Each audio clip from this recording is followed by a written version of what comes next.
Fala pessoal, dando continuidade à nossa revisão para o CTSP, nas notas de instrução, então a gente segue falando agora sobre a nota de instrução 7.2 de Estado-Maior de 2018, que regulamenta então as atividades de Polícia Judiciária Militar na Brigada Militar. Bom, como a gente já teve uma aula específica, né, pessoal, então a nossa proposta aqui, como a gente fez nos demais blocos, é pegar os tópicos principais aqui daquilo que pode ser o diferencial para você ter um score maior na disciplina aqui de notas de instrução e noções da atividade policial militar. Bom, nós temos ali as considerações iniciais que elas falam no item 4, quando da constatação do crime militar e as providências então que devem ser tomadas pelas autoridades responsáveis pela apuração e adoção também dessas medidas. A primeira delas é a prisão em flagrante dos autores, quando estiverem presentes os requisitos lá do artigo 244 do Código de Processo Penal, que vão então nos trazer as hipóteses de flagrante delito em caso de crimes militares. Nós temos também como medidas preliminares ao inquérito policial militar as que estão previstas lá no artigo 12 do Código de Processo Penal. Inclusive, esse artigo 12 é um dos artigos que tem uma grande probabilidade de estar caindo lá na parte de noções de direito militar. Nós temos também as hipóteses do artigo 28, a linha A, né? No caso de instauração. Nós temos também as medidas preliminares, como a gente já falou, né? Devem ser, elas configuram um dever indeclinável às autoridades que estão elencadas lá no parágrafo 2º do artigo 10 e devem ser executadas na forma desta presente NI.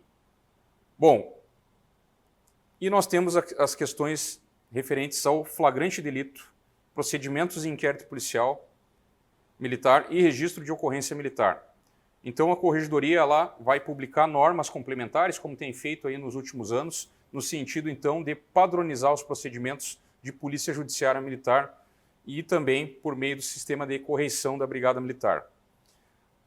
Nós temos ali a competência dos crimes dolosos contra a vida, que desde 1996, pela alteração lá da Lei 9.299, nós tivemos essa alteração de competência, então, da Justiça Militar para o Tribunal do Júri, então, referente ao processamento e julgamento dos crimes dolosos contra a vida de civil praticado por policial militar nas condições do artigo 9º. Então, grande parte da doutrina, inclusive a própria instituição, ela se inclina no sentido de se posicionar que, embora nós tenhamos a competência da Justiça Comum e Tribunal do Júri, o crime não deixou de ser militar. Se ele está presente, se estão presentes então as condições do artigo 9º do Código Penal Militar, nós vamos ter então aí um crime militar, mas que tem o seu julgamento no Tribunal do Júri. E nós tivemos as alterações lá introduzidas pela Lei 13.491 de 2017, aonde aumentou, né, a incidência, né, ela ampliou a questão, né, do conceito de crime militar, os chamados crimes militares por extensão, né, ou crimes militares extravagantes. A gente tem então a possibilidade que não tínhamos lá do crime de abuso de autoridade. Anterior a essa lei, era o processamento e julgamento na Justiça Comum. E com a alteração, então, passou-se, né, desde que previsto as condições do artigo 9º, passou-se, então, a competência para a Justiça Militar Estadual, assim como crimes de tortura, né, toda a legislação penal especial, que antes não era possível, então, atrair a competência da Justiça Militar. Nesse sentido, então, né, traz aqui também a nota de instrução que reforçou-se a ideia de que o crime de homicídio praticado por policial militar de serviço ou atuando em razão da função contra civil, ele continua sendo um crime militar, mas com processamento e julgamento na Justiça Comum, no Tribunal do Júri. Então, ali a própria nota de instrução ela faz algumas recomendações no sentido da apuração, né, desses fatos através de inquérito policial militar, e aí sendo indeclinável, então, as providências preliminares ao inquérito, as providências de Polícia Judiciária Militar. Como a gente mencionou, aquelas que estão lá no artigo 12. E aí, reforçando essa ideia, na letra E, nós vamos ter, então, o dever das autoridades de Polícia Judiciária Militar em adotar essas providências do artigo 12 do Código de Processo Penal Militar. Primeira delas, então, dirigir-se até o local, providenciando seu completo isolamento, a fim de que não se alterem a situação e o estado das coisas até a chegada do Instituto Geral de Perícias. O isolamento, né, e a preservação do local de crime. A apreensão de instrumentos e objetos que tenham relação com o fato, após serem liberados pelos peritos. Também nós temos a necessidade da lavratura de um termo de apreensão, onde haverá a descrição minuciosa desses objetos. Sendo o caso de flagrante, a obrigatoriedade de efetuar a prisão do infrator, com exceção, então, naquelas situações que estão abarcadas por excludentes de ilicitudes previstas, então, na legislação penal militar. A coleta de todas as provas que sirvam para o esclarecimento do fato, assim como inquirição de testemunhas e envolvidos, e solicitação do comparecimento do Instituto Geral de Perícia, né, com base nas atribuições de Polícia Judiciária Militar exercidas naquele momento, a combinação, então, do artigo 12 com o artigo 321, ambos do Código de Processo Penal Militar.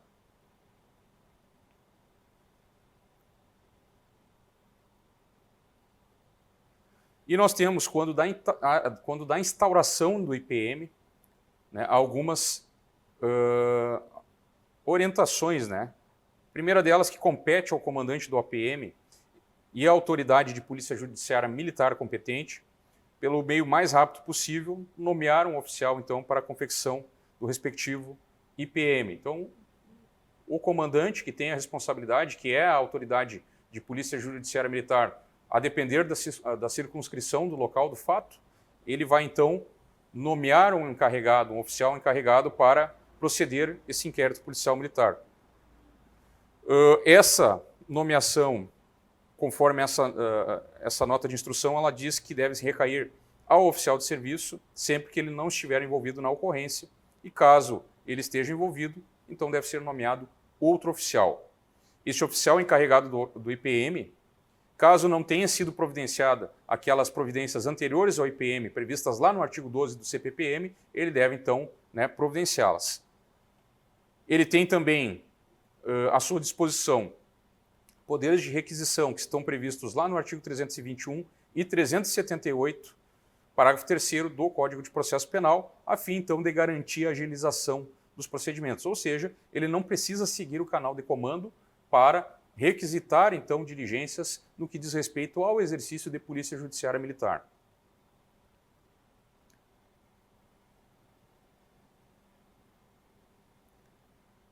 E das prescrições diversas, nos crimes militares que sejam cometidos no interior do quartel ou na execução de serviços externos, havendo simultaneidade de crime comum com o crime militar, por militar ou civil, deve ser providenciada, então, a comunicação e apresentação em momento oportuno à autoridade policial civil, a fim de ser adotadas, então, as providências acerca do crime comum. Tá? Então, é bem comum a gente ver essa situação em ocorrências onde há confronto com guarnições e delinquentes. Então, pode haver, daqui a pouco, né, indícios de crime militar a ser apurado através de um inquérito policial militar e, concomitante, a prática de crime comum lá pelos delinquentes. De qualquer forma, a conduta dos policiais militares vai ser apurada através de inquérito policial militar, IPM, e nós temos, talvez, aí, a apresentação de criminosos presos em flagrante delito a serem apresentados posteriormente, então, né, à autoridade policial, ao delegado de polícia.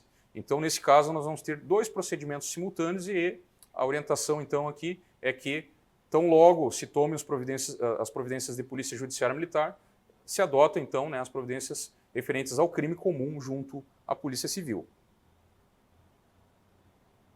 Nós temos a questão de requisição de militar estadual por autoridade policial civil, na qualidade de investigado ou indiciado, nos termos, né, que configurem crime militar ou há indícios que possa configurar crime militar de acordo com o artigo 9º do CPM. Nesse caso, o comandante ele vai informar a não apresentação a essa autoridade mediante a fundamentação de que o fato vai ser apurado, então, através de inquérito policial militar.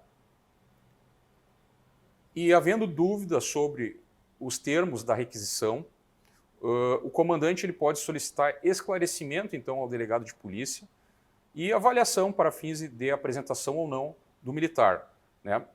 Muitas vezes uma intimação ela é genérica, né? Uma requisição lá, né, do policial militar ela é genérica. Então, o comandante ele pode solicitar essas informações para verificar se ele está sendo ouvido na qualidade de investigado, se é testemunha, qual a qualidade, então, né, que ele vai ser ouvido nesse depoimento. Tá? Então, com base nisso, ele pode optar ou não pela apresentação do militar, caso ele seja investigado. Né? Esse fato, em tese, configurando o crime militar, deve ser apurado através de IPM. Pessoal, e aí dando continuidade, nós temos a nota de instrução administrativa 13.2-F de 2012, que ela regula as etapas de alimentação. É uma nota de instrução também que ao longo dos anos ela vinha aparecendo bastante, né, e agora ela retorna então para esse certame de 2023-2024. Primeiramente, né, as etapas de alimentação elas podem ser fornecidas nas seguintes modalidades. Primeiramente em espécie e em dinheiro. Se o pagamento for em espécie, em alimentação, como a gente diz, alimentação in natura. Tá? Isso não é muito comum hoje na brigada, como é de conhecimento de todos. Mas existe a possibilidade. Aqueles OPMs que possuem uma estrutura de rancho, que era muito comum lá na década anterior à década de 90, né, na Brigada Militar, nós tínhamos os arranchamentos, né, a estrutura de rancho. E aí, então, nesse caso, o militar ele não vai receber a etapa de alimentação em dinheiro, tá? A não ser que ele requeira, então, por escrito, demonstrando, então, essa preferência pela percepção em dinheiro. Também vai receber em espécie quando houver uma possibilidade de se realizar essa alimentação mediante um convênio, um contrato aí da Brigada Militar com alguma instituição. Os militares estaduais também, quando exista uma outra OPM que possa fornecê-lo, também estarão, né, recebendo em espécie e não em dinheiro. E aí, por fim, que eu vejo que essa aqui seria uma das que possa causar confusão daqui a pouco numa questão de prova, é no cumprimento de punição disciplinar. Então, o militar ele está cumprindo uma detenção com ou sem prejuízo do serviço externo. Nesse caso, ele não pode receber etapa de alimentação em dinheiro no dia de cumprimento de detenção. Ele vai receber ela em espécie. Tá? E aí nós temos, inclusive, regulamentações da Corregedoria da Brigada Militar, portarias que vão dizer em que termo tem que ser realizado o cumprimento da detenção. E lá dizendo que deve ser fornecido no mínimo 3 alimentações lá nas 24 horas. Tá? Então nós temos inclusive um procedimento administrativo específico lá que a 4ª seção ela tem que adotar em caso de cumprimento dessas punições disciplinares. Tá? Então a alimentação será fornecida exclusivamente em espécie no caso desse cumprimento de punição disciplinar. Tá, pessoal? Então bastante atenção nesse item aqui. Tá? Ele pode daqui a pouco estar sendo objeto de uma questão. E a segunda forma de fornecimento é a mais comum, hoje na brigada, que é em dinheiro. Né? Então, aqueles militares pertencentes a OPMs que não possuem estrutura de rancho, que hoje é a regra na brigada, né, vão receber em dinheiro. Segunda possibilidade é aquela que nós já tínhamos comentado, é o OPM possuindo estrutura de rancho, o militar tenha requerido, então, um pagamento em dinheiro. E aí o item 2 da nota de instrução, ela nos diz, então, quando o militar faz jus à alimentação por conta do Estado, através, então, do pagamento de etapa. Serviço externo mediante uma escala que tenha, no mínimo, né, a duração de 6 horas. Serviços internos que também a escala não seja inferior a 6 horas. Mas nós temos que ter muito cuidado na questão do serviço interno. Porque senão daqui a pouco tu vai ler essa nota de instrução e tu vai dizer assim, olha só, eu vou entrar com uma ação contra o Estado, porque não estão me pagando etapa. Eu trabalho no expediente administrativo junto ao P1, trabalho lá no P3, cumpro o expediente administrativo da brigada e não estou recebendo. Estou vendo que na nota de instrução que faz referência à lei está me dizendo que eu tenho direito ao pagamento de etapa. Mas cuidado, aqui a nota de instrução mais abaixo ela vai dizer o que se considera serviço externo para pagamento de etapa de alimentação e quais serviços internos que eu vou poder receber a etapa. Não são todos os serviços internos que o militar faz jus à etapa de alimentação, tá? O mínimo é que a escala tem que ser de 6 horas, tá? A cada 6 horas tem direito a uma etapa. Mas para o serviço interno existem algumas condicionalidades, tá? Depois nós temos ali a prontidão. A prontidão, ela vai possibilitar ao militar receber a etapa. O exercício de operações especiais de duração não inferior a 6 horas. E atividades de formação e qualificação profissional previamente programada e aprovada pelo comando da Brigada Militar com duração não inferior a 6 horas. Então, um curso de formação, geralmente, né, o pessoal recebe 2 etapas por dia. Se ele tem um serviço à noite lá, né, ou nas 24 horas, ele vai receber 4 etapas. É bem comum isso também. Ou, né, se tem uma atividade extracurricular que se estenda lá por, no mínimo, 6 horas, ele tem 3 turnos de 6 horas lá durante o dia, vão ser 3 etapas. Bem comum nos cursos de formação. E aí eu faço um gancho com outras notas de instrução que vedam o pagamento, né, do vale-refeição. Nós temos a NI 1.8, que faz a referência, né, que em cursos de formação e qualificação profissional, o militar ele não vai receber, é vedado o pagamento do vale-refeição, que não é a mesma coisa que etapa, também é sabido por todos nós. Então, já que ele está recebendo no período de formação e qualificação a etapa, por isso que ele não vai poder receber concomitantemente, nesse caso, o vale-refeição. Mas, afinal, o que é serviço externo? Então, quando o militar está sendo empregado em ações ou operações que sejam diretamente relacionadas ao público externo, tá? Isso nas atividades próprias de polícia ostensiva e também é aplicável ao Corpo de Bombeiros Militares do Rio Grande do Sul. Já o serviço interno, que é aqui que pode nos trazer a dúvida numa questão de prova.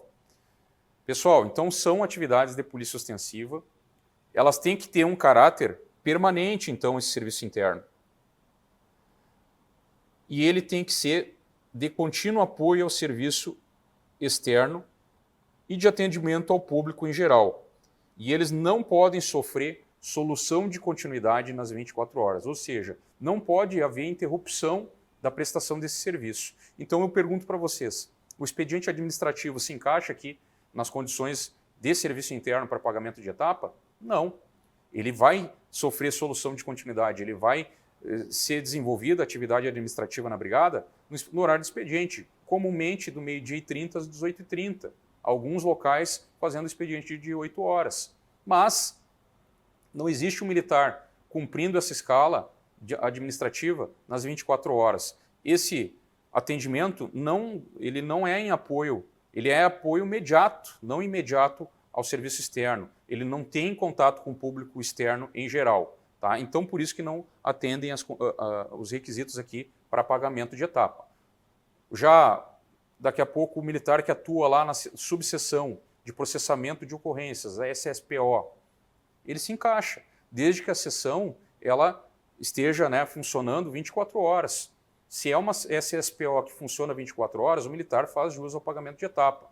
Serviço de quartelaria, telefonista, né, DCCI, apoio à SOP no 190, o operador da SOP, todos esses aí fazem jus ao pagamento de etapa alimentação, como é sabido por todos, mas porque a gente está enxergando claramente aí que eles preenchem esses requisitos de serviço interno apto a receber essa vantagem pecuniária. A prontidão, no caso, quando o militar ele permanece no OPM em condições de deslocar ao quartel, tão logo ele seja determinado então uma missão pelo escalão superior. Tá? Então, aqui o conceito de estado de prontidão sendo descrito aqui na nota de instrução. Depois, fazendo referências às atividades de formação e qualificação profissional, desde que sejam autorizados pelo comando da brigada e com supervisão do DE. E o item 4, que eu julgo bastante importante, são as situações que o militar ele não terá direito à alimentação por conta do Estado. Então, quando ele estiver sacando diárias, ou seja, ele está em viagem objeto de serviço, diária, então, é incompatível com pagamento de etapa, diária é incompatível com pagamento de hora extra, né? E aí, o item B fala exatamente da hora extra, que é o serviço, então, extraordinário. Se o militar ele está ganhando a gratificação por serviço extraordinário, ele não pode receber a etapa de forma concomitante, tá?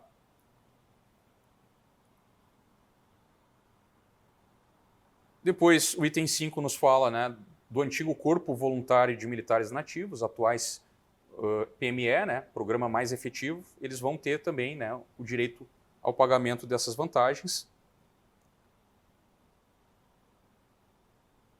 E aí, nós temos, por fim, a nota de instrução 033.2 de 2013, que regulamenta as escalas de serviço da Brigada Militar.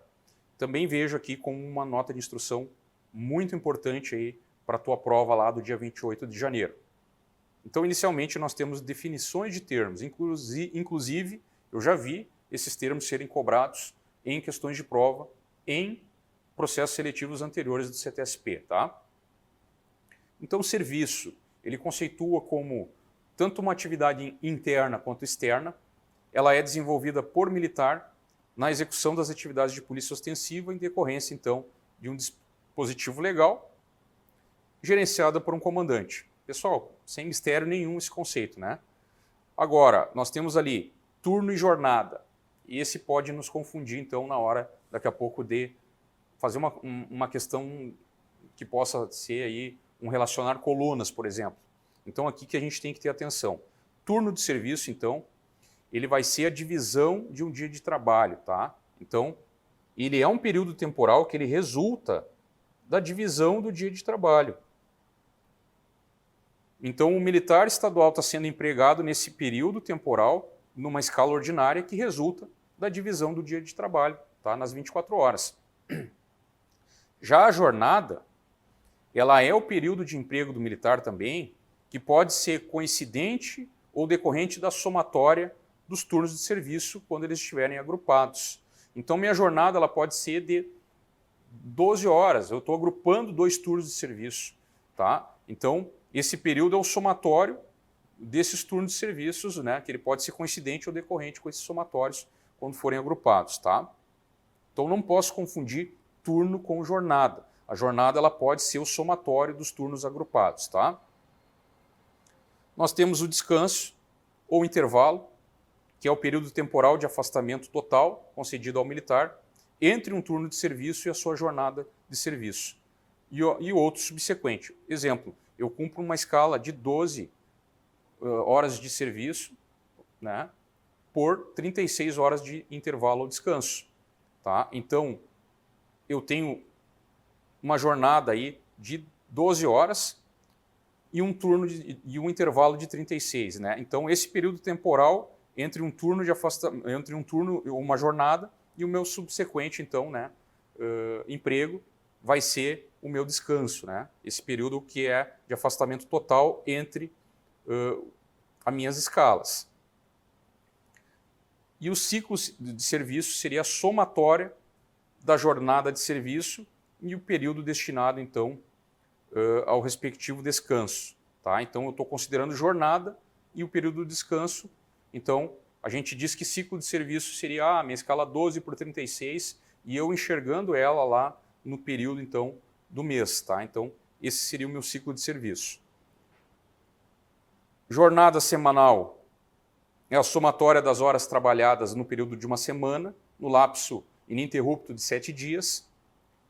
Jornada de compensação, ela vai ser, então, a compensação da carga horária nos turnos de serviços equivalentes à minha jornada. Então, daqui a pouco, essa jornada de compensação, ela serve exatamente para o militar compensar horas caso ele não complete a sua carga horária. Tá? Então, o militar está sendo empregado em mais de um turno sequencial no mesmo dia, né, com a respectiva compensação de carga horária em turnos equivalentes. Tá? Então, essa seria a ideia aí de jornada de compensação para fins de somatório de carga horária. Depois, nós temos a folga, que eu não posso confundir com o intervalo ou descanso, né? Eu acho que isso é um conceito básico, também sabido por todos, mas eu não posso cometer, né, daqui a pouco, esse equívoco numa questão de prova. Tá? Então, o afastamento total concedido ao militar, que está previsto, então, né, com uma periodicidade variada, segundo o seu ciclo de serviço e conforme planejamento também dos comandantes de OPM, desde que o militar ele não tenha sofrido o afastamento de serviço durante o período aquisitivo. Né? Exemplo, né, falta de dispensa médica. Então, havendo esses afastamentos, vai se iniciar uma nova contagem de acordo com a nota de instrução. Tá? Depois eu tenho algumas espécies de escala: escala ordinária, escala especial e escala de sobreaviso. Pessoal, nós vamos fazer uma pequena pausa aqui, retomamos no próximo bloco, então, fazendo a finalização aí da nota de instrução 033.2, né, NI-ADM.